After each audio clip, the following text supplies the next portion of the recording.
যারা উত্তর ত্রিপুরার প্রত্যন্ত অঞ্চল থেকে নিজের পায়ে বেঁধে ধর্মনগরের এই ঐতিহাসিক সার্থক করিত। আপনাদের পদচারণায় ধর্মনগরের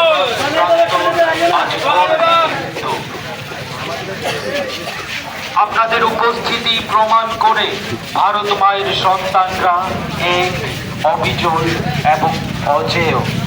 আমরা এই র্যালির মাধ্যমে দেশ বিরোধী শক্তিগুলিকে হুঁশিয়ার করে দিচ্ছি, ভারতকে বিভক্ত করার কোনো ষড়যন্ত্রই সফল হবে না। আর কোনো মায়ের কোনো বোনের সিঁদুর যেন ছিনিয়ে নিতে না পারে কেউ। এই দৃঢ় সংকল্প নিয়ে আমরা আজ ঐক্যবদ্ধ।